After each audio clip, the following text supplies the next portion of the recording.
my name is Carly Crawford and I am here with Don Huffman. My title is a big one, I'll have to explain it. It's Regis Professor Emeritus of Physics at the University of Arizona. My educational background is I grew up in Texas and got a degree in physics at the Texas A&M University. Then I went to Rice for a couple of years and got a master's degree there. And then I had a commission in the Army that I had to serve, so I was getting tired of school. So I laid out a while and went into the Army and expecting to go back and get my Ph.D. And after the Army, they wouldn't let me back in Rice. And I don't know why, except I was kind of a playboy and wasn't very serious in school. So I ended up teaching a couple of years at Pepperdine University with a master's degree. And then I found a university that was really suited for me, and was the University of California at Riverside, where I got my Ph.D. And then I was married by then. My wife and I spent a year in Germany where I was doing postdoctoral work. Since then, I'll leave out some of the jobs I had before that, but after getting my Ph.D. in the year in Germany, I came back to the United States and interviewed at a number of places, and I interviewed at 5 places in 5 days as I was here by myself, and I got off the airplane at the tarmac, used to when we had to go down onto the, and I looked up at that blue sky and I said, this is it. And it was it. I've been here ever since, more than 50 years now. So the interest of my interview would be your projects dealing with the carbon-60. First, I was just wondering if you could just explain that in kind of more simple man's terms. And what brought that about? Okay. Actually, I may have a picture or two here. A picture is 1,000 words, so if we save 1,000 words, maybe that'll help. Will this show up? Does that show up? It does, yeah. Okay, this kind of explains in a picture what carbon-60 is. This ball here is composed of 60 carbon atoms, and they're arranged in the exact form of a soccer ball. If you take a soccer ball, you all are familiar with soccer, I know that. If you take a soccer ball and count the number of vertices where the seams come together, there will be exactly 60 of them. Wow. And therefore, if you imagine the carbon-60 molecule, and this is the drawing of it, at each vertex of the soccer ball, imagine a carbon atom, there will be exactly 60 of them. So C60 is a 60 carbon atom molecule in the exact form of the soccer ball. Does that give you an idea? Yes, it does. Maybe I should say one more word. Our claim to fame was not finding the molecule, but finding the solid made from the molecule, and that's why it's pictured this way. Another interesting fact that helps a little bit, carbon was known in 2 solid forms for 1,000 years. There was diamond. This is the way the carbon atoms would form. No, I'm sorry, here. Graphite, pencil lead. This is the way the carbon atoms are formed there. And what we did is found how to make the 3rd crystalline form of carbon. Never been seen before. We were the first people that ever saw it. And everybody wanted a little bit of it when we made it. So that's a little summary of what carbon-60 is. Any questions? So how did you make that original discovery? Well, we tried a lot of things. This is kind of like Thomas Edison, you know, you try all kind of things and most of them fail, and every now and then one will come through. Let's see, here's actually a picture of the apparatus we use. Have I got it there? Okay.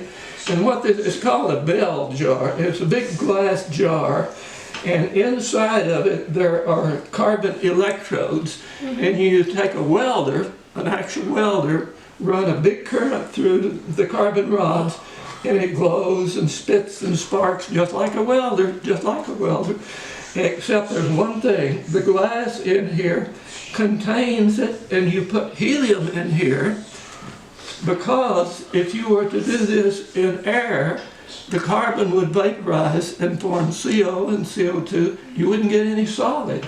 Well, I was a solid state physicist and we're interested in solid.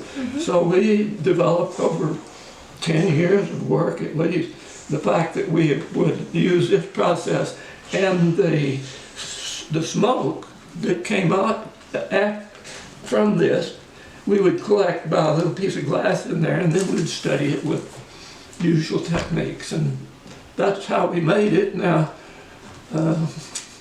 well, I guess I'll have to say I was doing this for 10 years and trying to figure out what interstellar dust grains were composed of. The astronomers thought they had graphite in them, but they weren't experimentalists. I was the experimentalist, so I said, well, I'll just go in the lab and I'll make it. We'll study it. So I did, but it wasn't all that simple. We did it for 10 years, and after 10 years, I was working with my colleague in Germany, and we were doing the same thing. We had done I'd done for 1,000 times, and we were actually looking at the results of a spectrophotometer. Now that means we were measuring the spectrum. The spectrum of light is when you spread out the light into all of its colors.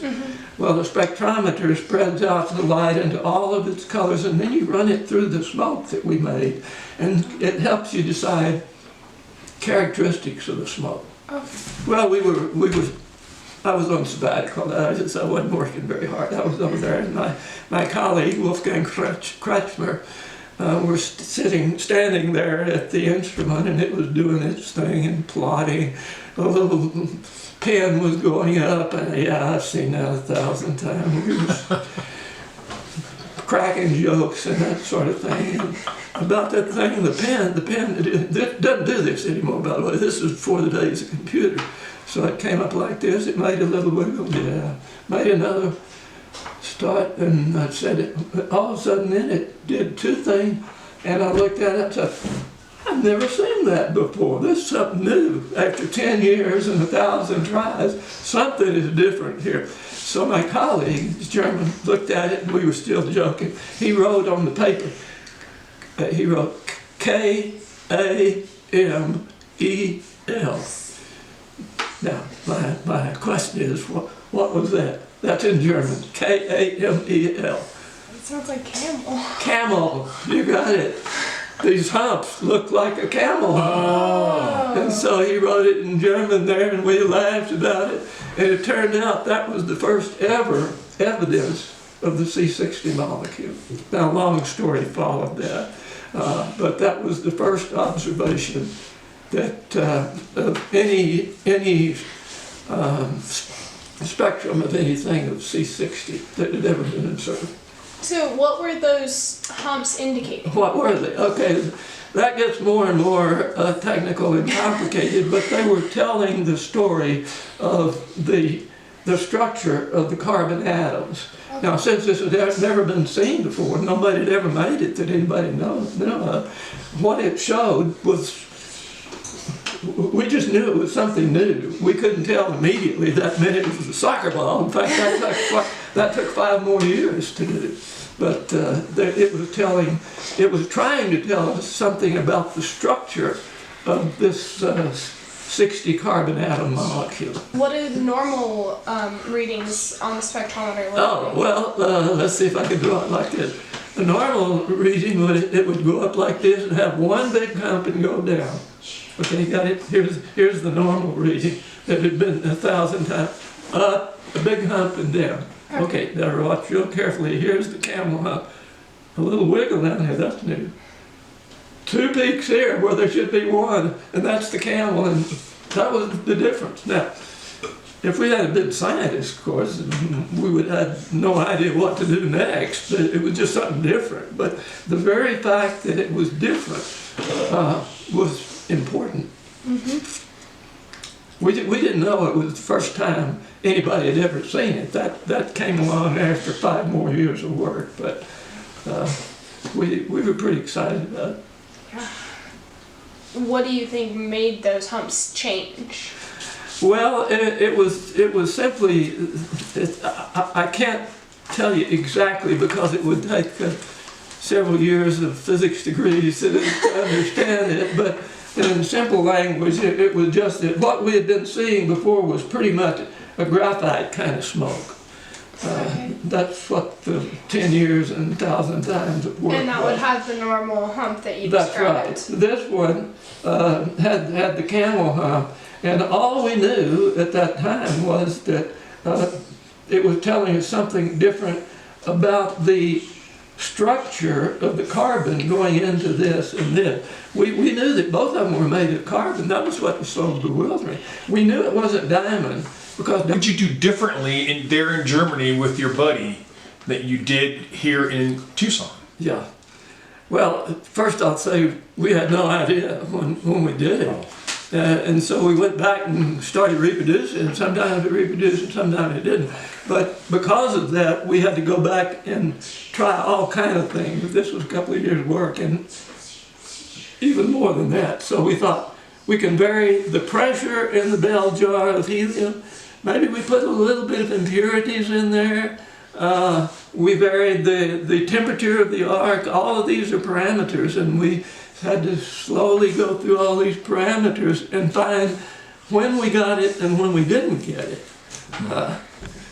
I might mention that it was in 5 years after that before we cracked it and we knew exactly what we had. And I probably should also say we had help from competitors. The competitors were a group from Rice and Sussex in England. And about 2 years after we did this was 1985, ancient history to you, you know. You weren't even nearly born by then. Okay, so we started wondering, what was this camel thing? What was it? And my colleague and I argued about it. And by the way, there were 2 videos made. There was a NOVA program on this. In fact, it's available online if anybody's interested in looking at it. And on the NOVA program, the BBC, they're the world's masters of this, you know. And unfortunately, the YouTube video, some of the BBC documentaries did this very well. They would show a picture of me by myself, and the interviewer would say, "What did you say?" And I said, "Well, I thought maybe it was some kind of new form of carbon." That was right, but that wasn't any explanation. That switched to Kreitzman. I said, "What did you?" I thought it was just junk, you know, just junk. They flipped back to me and they said, "Well, now what do you think?"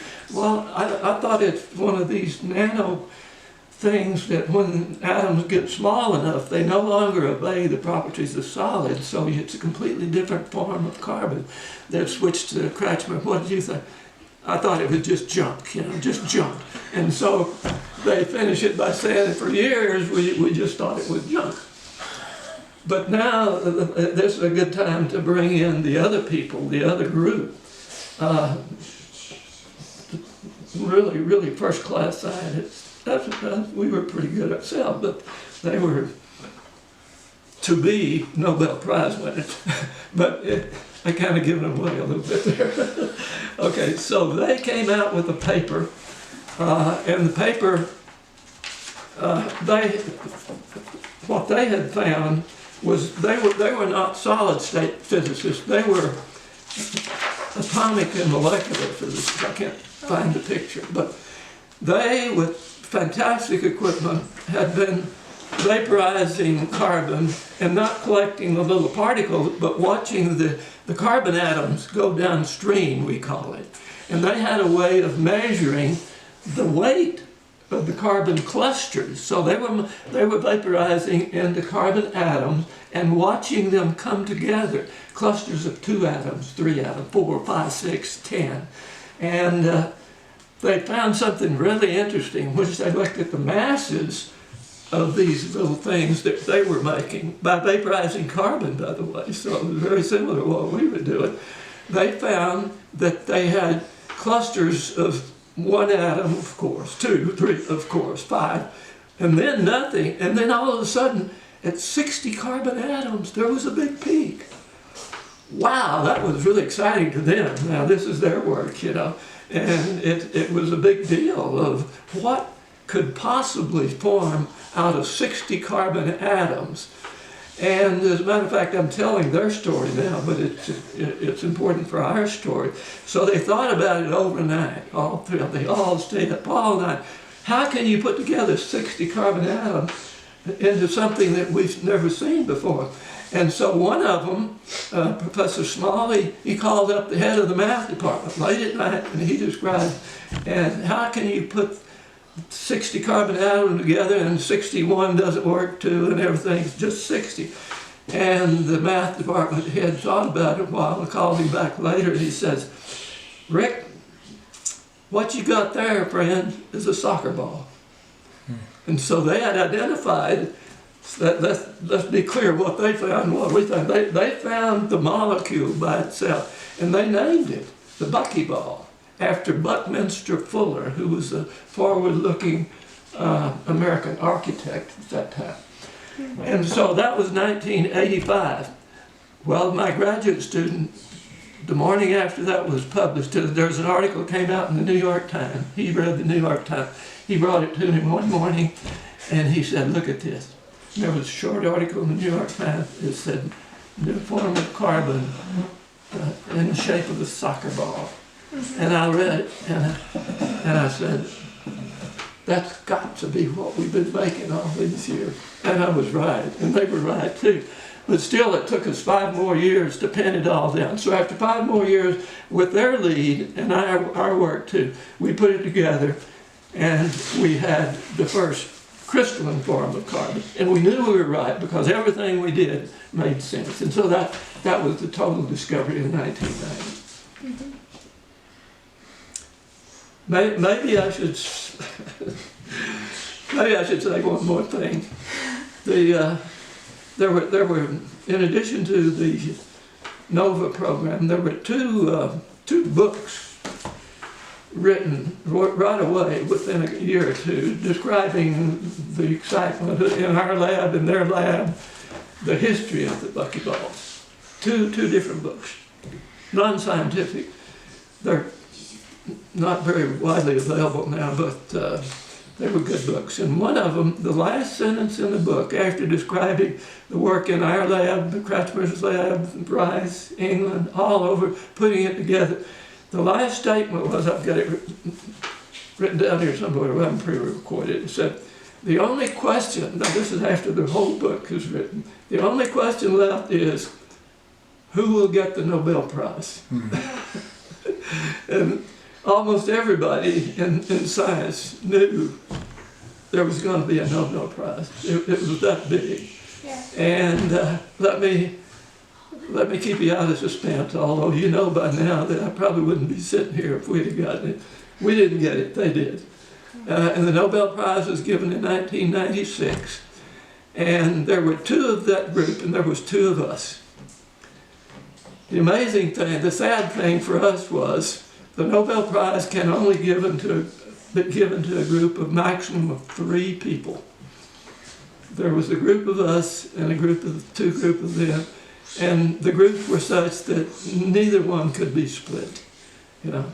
So that's our excuse at least. You know. It's kind of like, nah, that's enough of that. That is sad because you guys all were contributing to it, and it was all something that you guys put together. Yeah. And you didn't get the recognition. I said at the time, I called each one, we know these guys, you know, I called them up and congratulated them, of course.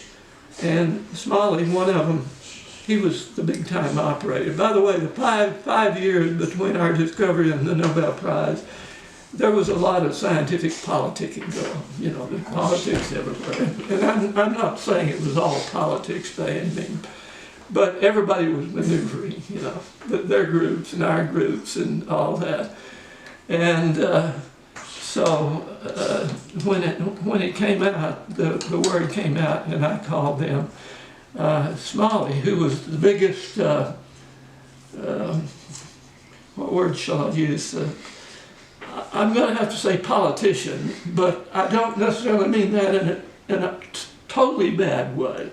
some politics is necessary. So he was a big politician. I congratulated him. He said, "Yeah, Don," he says, "appreciate your calling. Feel really bad for you and Wolfgang." He said, I, Smalley, had even suggested that why didn't the Nobel committees give the physics prize to us and the chemistry prize, which is what it was, to them. But of course, that didn't happen. Now, interestingly enough, and here I get off subject here, one more little interesting thing. The head of the physics committee for the Nobel Prize in Stockholm, Swedish of course, the head of that committee in physics happened to be a friend of mine. I didn't know this till after it was all over. He had been a postdoctoral scientist the first year in our department at the University of Arizona. We were about the same age, we got acquainted. It didn't do us any good though. Interesting little quirk. Yeah. But I frequently said in those days, I probably said it that day more than any other time. He said, and I said this sincerely, I said, in thinking about it, you know, for an old country boy, I was raised on a farm from Texas, not the height of intellectual achievement in the world. For an old country boy from Texas, I never expected my name would even be mentioned with regard to a Nobel Prize, and so I'm pleased. Yeah. And that tells you a little bit about where I originally. What are some of the uses of this different model, and like okay. as compared to, you know, diamond and graphite? That's kind of more obvious, but like what is? Well, I laugh because the number of talks I've given on this is certainly over 100. Maybe approaching 1,000, I don't know, 200, 300, all over the world. And I've always joked about the fact that I know what the first question is going to be when the audience opened up for questions. And sometimes I would joke about it, so when I end my talk, I says, "Let me get to your first question. What's it good for?" That's naturally everybody's first question, and still is.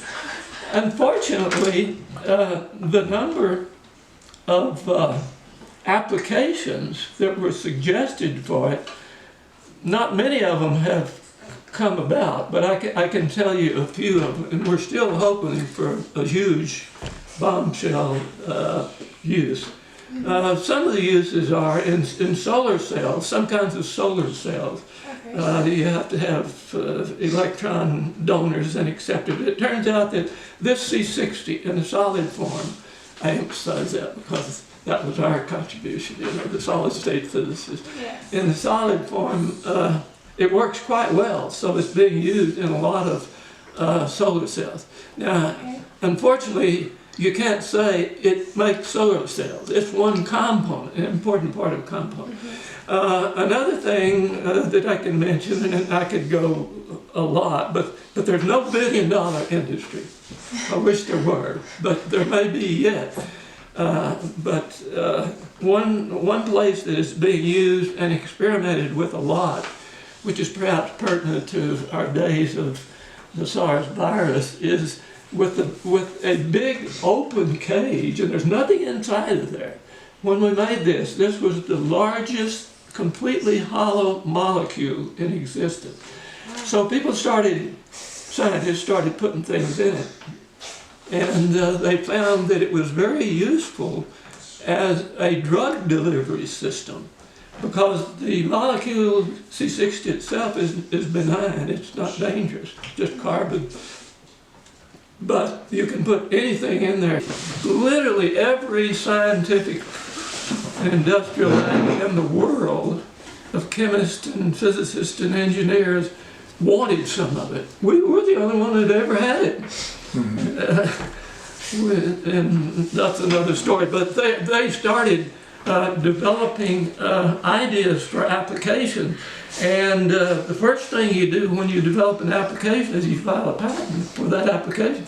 It's a misconception for people to think that you have to have the product made. The idea is what you patent, and so I have the documentation of this. about 2 years after we published our work, I'm quoting now from a refereed publication as well as I can think of a quote. Let me see how to get started. The U.S. Patent Office now receives more patent applications for applications of C60 than all other patents combined. Holy cow. I've got that documented. I can give you the reference on that. It's staggering. I couldn't believe that. But there was just a whirlwind of worldwide activity on this. And I'll tell you, and kind of funny, so we started keeping a big volume of patent applications, just as part of our work. It was about that thick, several thousand of them. And the very first one we found was titled something like an anti-ballistic missile shield using C60. Now, it turned out it was pure nonsense, because what they wanted to do is shoot up an anti-missile with a load of C60 in front of a ballistic missile, and it would explode. That works on anything. That had nothing to do with C60. They do that, but it doesn't matter what you put in it. But anyway, I just mentioned that there are all kind of patents. And with regard to the patent, it might be interesting to say, we file the patent religiously. This happened in May of 1990. I got real busy. I had experience in patenting in various jobs and everything. So I started working. First of all, we had to get the paper set. You got to do the paper, scientific paper. You can't let it get in the newspaper or you're spoiled. So we had to do it all right. So we wrote the paper and got it in. It was refereed, sent back to us. It was refereed by the two guys I told you about. And then there was the patent. I started working with the lawyers. That's agony, of course, to work with lawyers. At this time, my colleague, good friend, still good friend, Wolfgang Kratchmer, what's he doing? He's off in the mountains taking a vacation, because it's traditional in Germany to take July off. That's when it was happening. So, yep, I'm off for a vacation. However, the good news is, and I'm very proud of that. I'm almost as proud of that paper and that patent as I am of the work that we did leading up to it. But it turns out that Smalley, you know who Smalley is now, the politician scientist. I realize now I probably shouldn't say this because he's deceased now. The good part of that is he can't get after me, and the bad part is he was a friend of mine. But where was I going with that? I found the patent, and about 3 months later, Smalley, Professor Dr. Smalley, filed a C60 patent almost identical to ours. We were clearly the first, no question. Nobody doubted, nobody could decide. However, he received a patent, a granted patent on it in about 2 years, which is very quick. And reading it was we were first on the patent. Smalley got the patent 2 years, quickly got a patent, and we fought it for 10 years and got the patent. The patent was assigned to Mitsubishi Corporation. It was the one that paid all the money to do it. At that time, that was the largest corporation in the world. And an interesting little incident about that, as per an agreement with the University of Arizona for what we get as faculty members for that, for patents, we received a nice little six-figure hunk of money for my lab. And here's the interesting thing. I came home from the lab one day and came in the door, and Peggy was standing there, my wife, and she had this check, and she said, "What kind of joke is this?" It was a six-figure dollar check made out personally to me with no explanation on it. And of course, I knew what it was. She was literally throwing it away. Nobody, you would, people like us would never get a check like that, And I told her I know what it was, and I explained it to her. So So we were happy to get that money, and I was even more happy, she will tell you, to get the equal amount of money for my lab, because that was the year about 2000, and I am still spending that money in my lab to hire students one by one. I don't take any money. I retired however many years ago that was, 20 years ago, and I just worked for the fun of it and the fact that I teach students one-on-one. Okay. I kind of got off the subject of the uses, but I could go on and on about that. Probably shouldn't. That's okay. So you would say that it's probably a little too early in development to know? Let me say, I was going to say what my big hope for it is, and I have to say just a word about chemistry. In chemistry, there's a molecule called benzene. You know the liquid benzene. It's carcinogenic, so I used to wash my hands in it when I was young, but now it's known to be carcinogenic. Anyway, benzene is a formula C6H6. It's a ring, not a ball, but a ring of 6 carbon atoms and 6 hydrogen atoms around it. And it was discovered in 1825, and it became so important and had so many applications that there were literally, this is just not an approximate number, 2 million compounds based on benzene molecule as a starting point, documented. I mean, ranging everywhere from cosmetics to paint to pesticides, you name it, all these things were derivatives of benzene.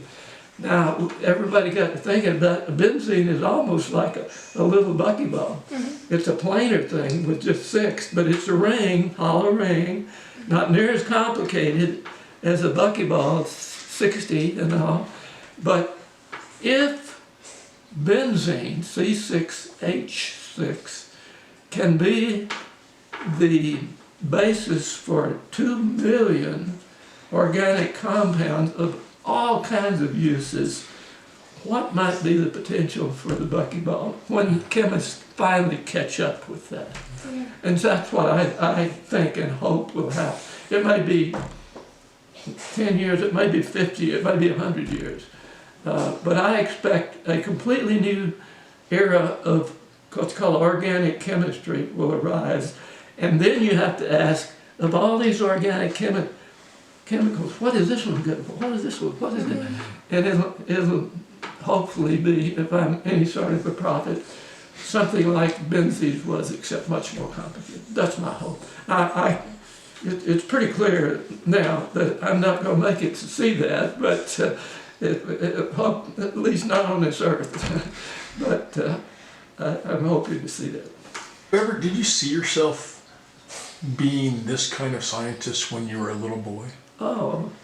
I mean, did you? Well, I saw myself maybe being a scientist, but I didn't know really what a scientist was much. And I had no idea that some scientists were famous even. I certainly didn't ever see anything. I don't want to over-portray myself here.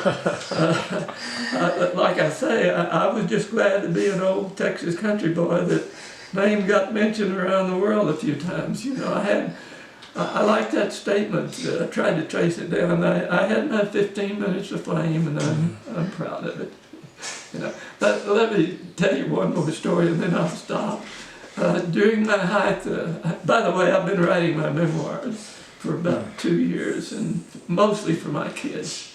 You know, all the stories, and I've written about 200 pages of that, and I've still got at least 200 more pages.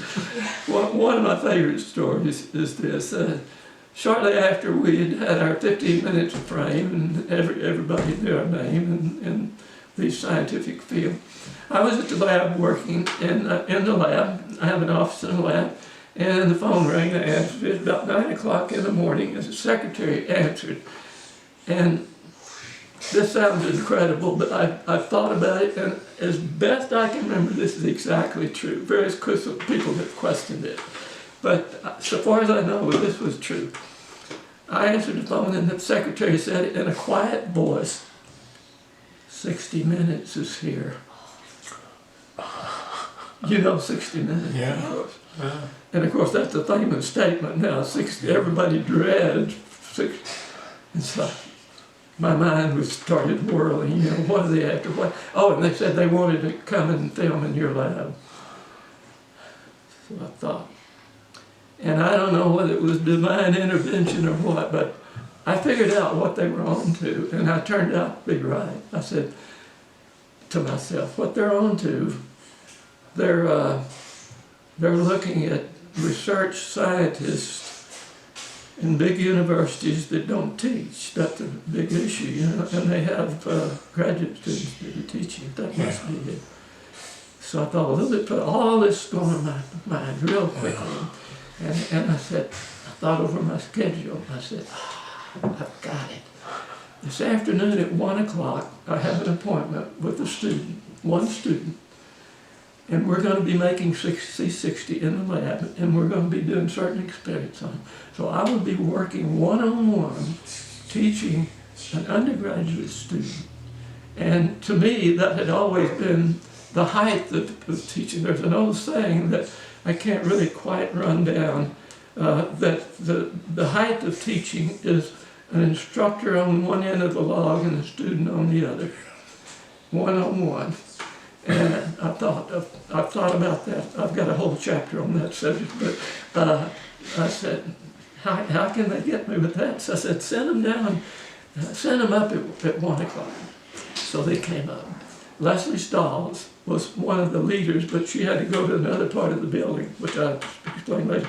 And so they had the big camera on the shoulder in the interview. They came in, and I was expecting them to ask a question whereby I could explain to them that I was teaching one. They essentially brushed me aside and said, we want to do some filming of you operating this, and they proceeded to wouldn't let me say a word. I did not literally get to say a word. So they filmed it, and they went on. And then I learned later that Leslie Stahl and the other group were going through the teaching laboratories, and they wanted to look at the laboratory. And they looked into one, and lab was in session, and the TA was teaching. Okay, can we see another? Looked at another one. TA. Can we see another? Yeah. Okay, let's film in here, guys. So they went. The difference was, the third one was the first one that was taught by a Chinese TA. The others were American. So their total story, which they clearly had written before they ever came, was famous research professors don't do any teaching. They just do research and bring in money. And foreign TAs do all the teaching. Foreign TAs that can't even speak English well. That was their story. They filmed it and they put it out. When it came out, our administration was furious, of course. And our president wrote a letter. And I was just part of it, you know. There was an astronomer, an assistant professor who hadn't made tenure, and he got mad and just started blasting the university for everything. Anyway, the the president sent me a copy of his letter, and the department head. It was very, very complimentary of me. They looked up my record and found that most of the semesters I'd been at UA, I'd taught only undergraduate students. And so, anyway, that was the story of C60 and my one-on-one experience that I thought was going to get publicized, but never even got mentioned. I have not watched 60 Minutes since. Okay, that's it. Did they air that episode? Oh yeah, They did. oh yeah. In fact, I've only recently learned from a colleague of mine who I retold his story to. He said, "You must not have known that caused a real flap in academic circles. There was a paper, an academic paper, refereed and everything, written by some colleague on the East Coast, supporting the University of Arizona, you know, and fighting it. And there was a lot of letters to the editors. I didn't even know about that. And again, that wasn't all me. Yeah. But my part of it was for physics. And we were listed, the two of us and the two of the rights people, because there was no limit there. And what the Europhysics Prize had always said is most of the Europhysics Prize winners get the Nobel Prize. And that was true of us too, but it was the other guys, they were on the Europhysics Prize and they got the Nobel Prize. So I have a question that might be relatable. You spoke of divine intervention, and a man of faith, as you are, in science. How has that been for you? Oh my. Now we're opening up a whole can of worms. That's an even bigger can of worms. Yes. And I want to answer it very briefly because I couldn't possibly do justice to it. In another interview, you'd be dead asleep by then. But I will have to say that my being a scientist and being a Christian have never been very much a problem for me. And I have been amazed at how many physicists in our department and around the world are scientists. And most people are surprised at that. Now, there is a difference, clearly, between physicists and the biological sciences, We have never been very involved with Darwinism and that sort of thing. Biological science, it's the heart of their science, so they're very much involved in it. But all I can say is, being a Christian and a scientist have not been a problem with me. And I'm pleased with that. When I say being a Christian, I don't necessarily mean just the fellowship that we belong to. Yeah. And enough said about that. Yeah. But you need to understand that. So that's probably all I should say about that. Okay. I'm honored that you would find it appropriate to interview me as a friend of the family and a Christian and a scientist. I appreciate it. I appreciate you coming out. Thank you. You're very welcome.